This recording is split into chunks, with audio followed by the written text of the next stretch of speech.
Uganda needs to be redirected towards the course of technological advancement if its economy is to grow steadily.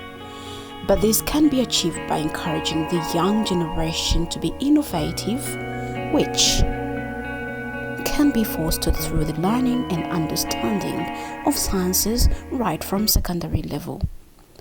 A 20-year-old Waswa Sekabira is one of Uganda's youngest innovators in the 20th century who has built an electric bus all by himself. The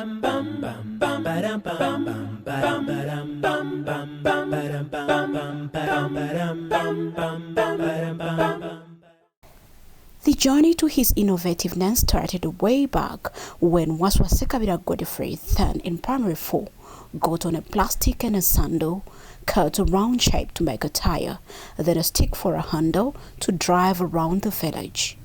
A one-tire car with the sound he drove around to impress the onlookers.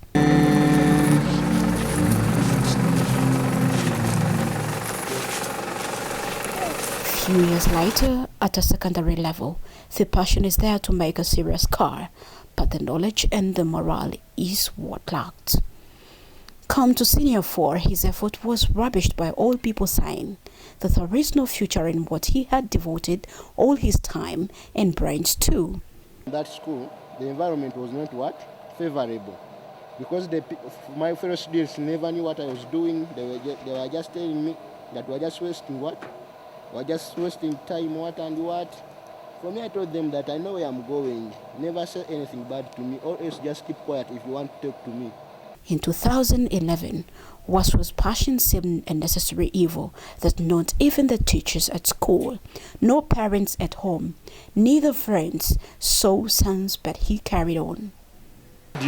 That sciences are not just in the past what? Intense, are things which are what? Put in practice. Sekabira, as many would call him, had heard of an organization that had come in place that was organizing regional science fairs. The details of what it did he did not know. All he cared about was he needed to use this platform to showcase what he could do. After my senior 4, I opted to go to a school called St. Charles Kasasa, one of the brothers' schools in Masaka. When I reached there, I found this program of science fairs, which is being organized by what? By USEP. So when I found those science fairs there, I told brother that, you see brother, I'm also going to participate in those science fairs. The dream of USEP would put Uganda on a map. Community technology, USEP and Mr. William, these are my what? These are the parents who showed me light. Because I had all these skills before, but I couldn't develop them because why? I never had somebody to show me light. Yeah? I was just there down in the village building these wire cars, what and what. But now, USEP, who showed me like that I can put what I knew in the head into practice. With the training of USEP, he was praised and encouraged to continue by the whole school when he was chosen as one of the best student exhibitors with his promising waste copper wire and paper car innovation. I'm going to make a plane. Getting it, I tried it, I built it out of paper boxes. And it was able to move on the ground, but it was not able to do what? To fly. So its failure to fly made me to think that we will not compete what? We would be outcompeted.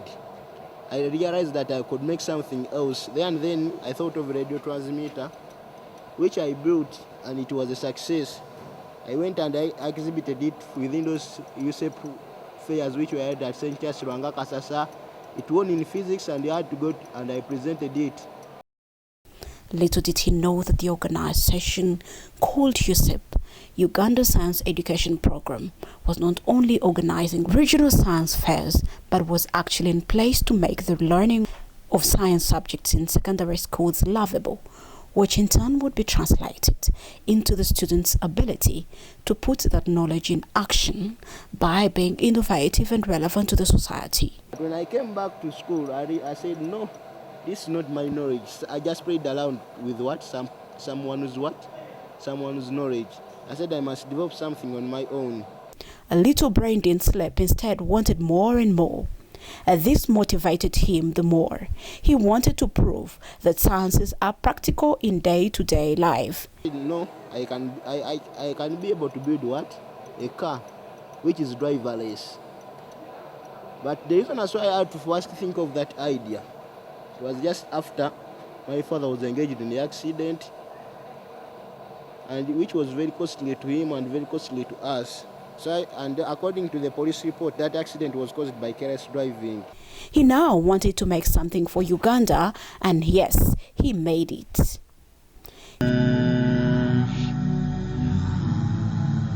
Careless driving was my major aim, was why I had to opt to pull out drivers from mass transportation of people. He chose to study from Lugogo Vocational Institute as he wanted to impact the transport life in Uganda. He comes out with an electric tram, and oh, it's huge. Look at it. But all from what? Still garbage. This motor was combined with some what? With some bicycle spokes, which were conducting some current. And as this motor was rotating, it made those bicycle spokes at different intervals. So it could switch off the driving motor at the same time switching on the opening motor for the door. And it could start the driving motor at the same time switching on the closing motor for what? For that one. The major part is this cylinder. Because this is where I put all the commands. Called the most what? The main brain for this this car. So this thing works in the sense that as it is rotating like this, it's just rotating like this. It has got these conductors which conduct power. So you can make this one for the driving motor, this one for the opening, this one for the alarm, and this one for any other part I've opted to put on. But as it is rotating like this, as the power for the driving motor gets off, this one has already switched on the power for the what? For the opening motor. This is the system. This has got this small part here. It acts as a steering. It's the one to grip on that rail. It controls these front wheels to give them what? To give them direction. That if the thing is moving and it gets night, on these lights just go on what? Automatically. He names it M7 Kasasa 60.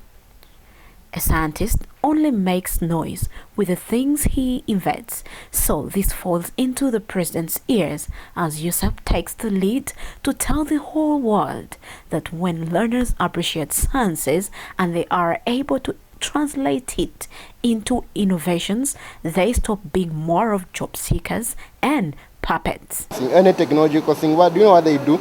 But for us, we cannot make that because we don't have materials, we don't have the machines to use. And then for me, I tend to ask them, those whites we are praising, how many Ugandans went to Japan, went to England, went to America to make for them processing what? Producing machines.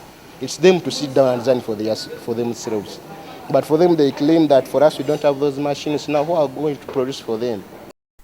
Happiness betrayed the president as he kept on looking at Waswa's electric bus with a white grin followed by a token of appreciation. The chief guest was what? Was President Museveni. So I had to think of something that can attract him to look at the thing. He just read the thing from a distance, that Uganda Science M7. I was very lightly attracted and he gave me attention. So he came and he visited my project. Because you never know, if I had not marked it M7, I would have just seen it and just left. But because he saw his name, M7, he was greatly attracted to see what has been named what? M7. So he gave me attention. I explained to him. So he had to invite me in his office. I found my gift. It was just an envelope.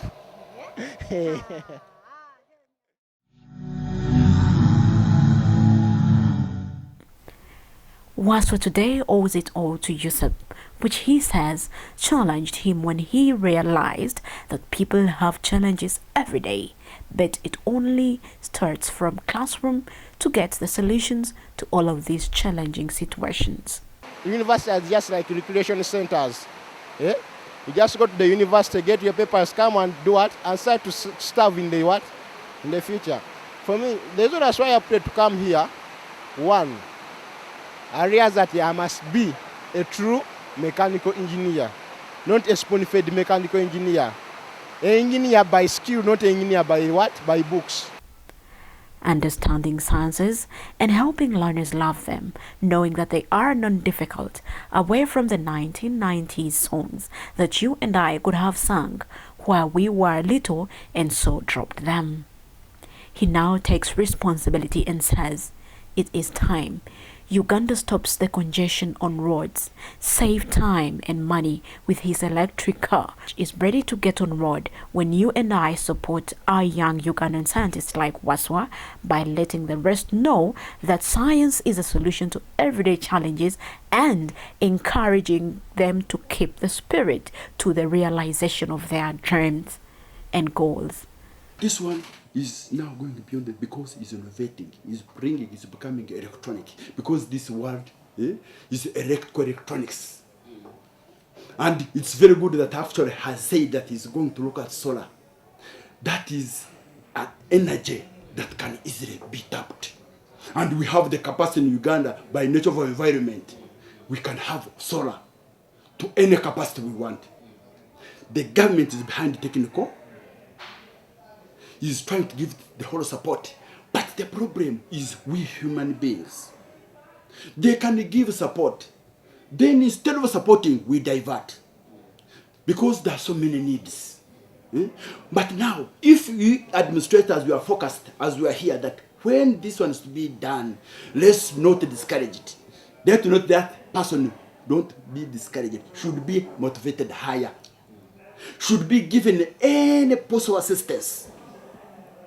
You have like USEP. You are following up.